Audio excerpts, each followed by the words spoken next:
Observação participante. O termo é meio esquisitão, mas ele é o elemento principal da caixa de ferramentas conceituais do antropólogo. Qual que é o princípio dessa ferramenta? A gente entende que a gente não aprende só com a cabeça, que a gente aprende vivendo e sentindo no corpo e participando. Então o antropólogo, quando ele vai a campo, e pode ser esse campo desde a tribo na Amazônia até o que a gente está fazendo aqui, ele aprende conversando com as pessoas, fazendo perguntas, mas ele aprende muito também vivenciando o dia a dia dessas pessoas que ele está estudando. Isso significa, por exemplo, se é uma comunidade tradicional, e pegar água no riacho, cozinhar, ajudar a lavoura,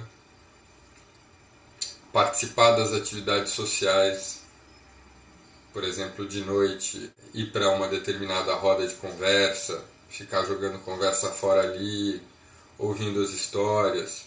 Então a participação observante é essa ferramenta que permite ao antropólogo sair da posição de quem fica de longe observando e tendo impressões à distância ou impressões intelectuais sobre os motivos daquilo que está sendo feito e traz ele para dentro da situação.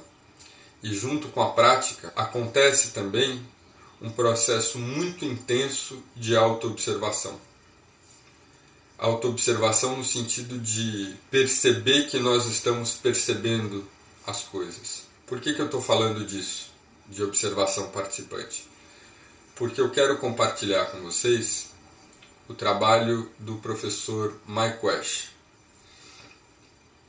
No começo da minha pesquisa sobre o YouTube, o meu orientador me disse: antes de você ler qualquer coisa, vá lá, se embrenhe nessa ferramenta, vivencie o dia a dia das pessoas que estão ali dentro e crie o seu entendimento sobre o que é que faz com que tantas pessoas tenham escolhido estar nesse lugar e conviver umas com as outras nesse lugar e aprender umas com as outras nesse lugar. O que é que faz desse lugar um lugar que merece esse tipo de atenção? E quais são as regras internas que foram sendo criadas de convívio? Como é que uma pessoa entra dentro desse grupo? Por que motivo ela sai? Como ela se torna mais ou menos importante? E aí entra o professor Wesch na minha pesquisa, porque ele me indicou de que maneira essa noção de observação participante pode ser aplicada ao YouTube. A princípio, parece uma coisa meio esquisita. Como é que eu participo da internet? Fora da internet, a gente participa estando. Mas como é que eu vou aprender com o meu corpo, experimentar com o meu corpo, se essa experimentação e essa vivência é toda virtual? E a resposta é que o meu corpo não deixa de existir, apesar de eu não estar, por exemplo, na situação de ter que carregar água. Vou dar um exemplo.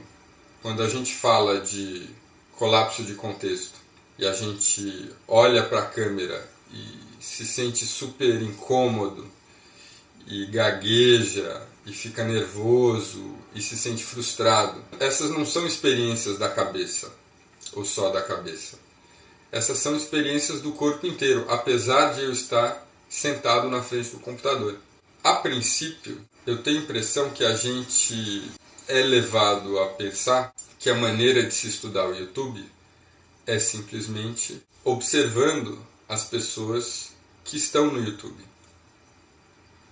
Essa é a maneira como a maior parte das pessoas consome o YouTube. E isso nos leva a crer que essa prática possa ser suficiente. Mas não foi para o professor Wesch.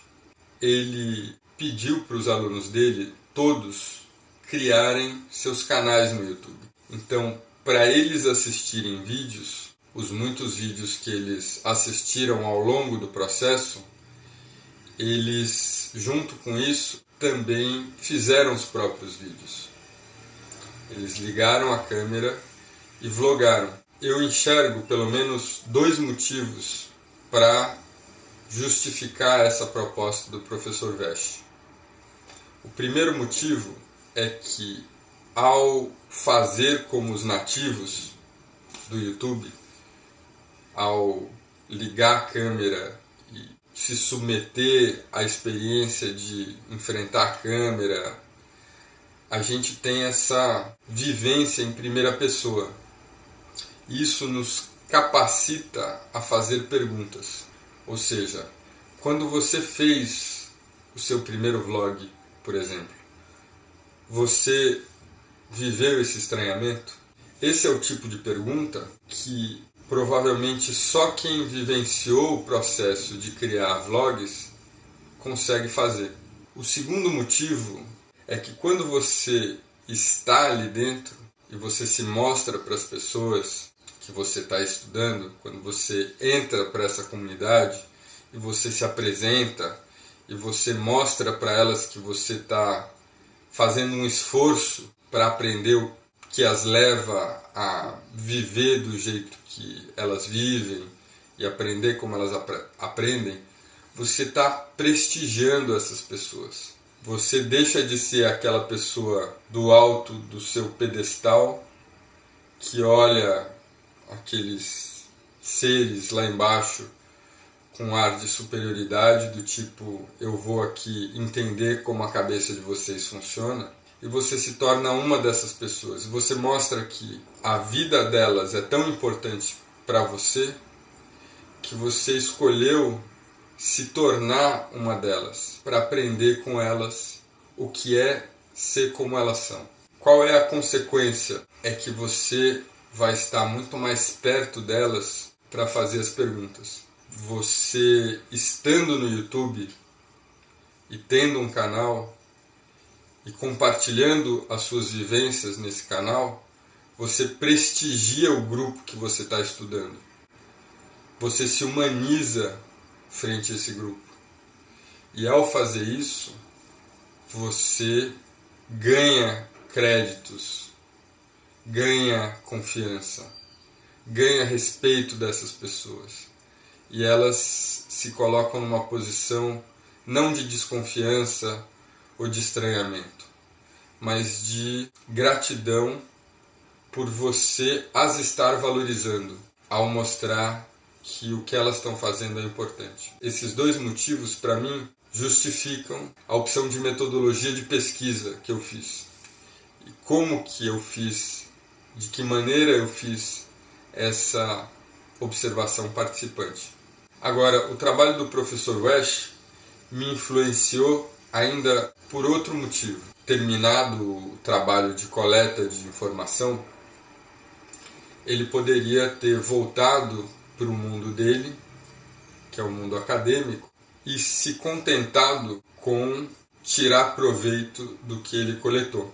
Isso significa, por exemplo, fazer papers, artigos, elaborar aulas, escrever livros, criar teses.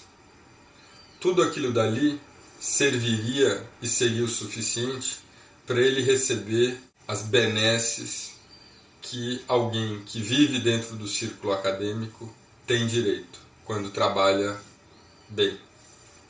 Mas o professor Vesh, inclusive manifestando aí um elemento de oportunismo positivo, na minha opinião, ele deu um passo além disso. Da mesma forma como ele fez um esforço para ir até o YouTube e aprender com o YouTube, depois ele fez um esforço para voltar e para pensar e processar aquilo que ele tinha aprendido usando a experiência antropológica dele, ele faz ainda uma terceira viagem, agora da academia de volta para o YouTube, para entregar para o YouTube aquilo que ele estudou. É isso que ele faz quando ele grava em vídeo uma apresentação que tem uns 50 minutos, 1 hora, e nessa apresentação ele não só conta todo o processo dele de pesquisa e os insights que ele teve de pesquisa, como ele simplifica aquele conhecimento de maneira a que a pessoa que se interessa pelo assunto não precise ter um diploma de antropólogo para entender o que ele está falando. E ao fazer isso, ele publica o vídeo no YouTube e devolve para a comunidade que compartilhou com ele aquele conhecimento o que o professor Wesch aprendeu e a equipe dele aprenderam. Isso é um ato de generosidade que tem consequências muito positivas para a pesquisa dele, porque não tem, eu acho, ninguém mais do que a comunidade do YouTube mais interessada em receber esse conhecimento, em já estar sensibilizada para se alimentar dessa análise, dessa reflexão que é feita, porque essas pessoas estão plantadas na experiência. E isso influenciou o meu projeto Não é TV, no sentido de que depois de eu ter coletado feito toda a pesquisa e feito a dissertação, entregue a dissertação, recebido a nota, eu me perguntei por que eu tive esse esforço todo? Para quem vai isso? Essa dissertação que foi o resultado de um trabalho intenso de aprendizado meu, serviu só como um exercício para mim mesmo? Será que não existe nada mais que eu possa fazer para que isso volte e reinsemine a comunidade, de maneira que a comunidade também se beneficie disso e que a gente cresça juntos com isso? Essa reflexão também foi estimulada pela experiência do professor Wesch. Pessoal, então é isso. Eu espero que vocês tenham aproveitado esse vídeo. Eu sou Juliano Speyer e você não está assistindo, você está dialogando. É por isso que o nome desse projeto é Não é TV.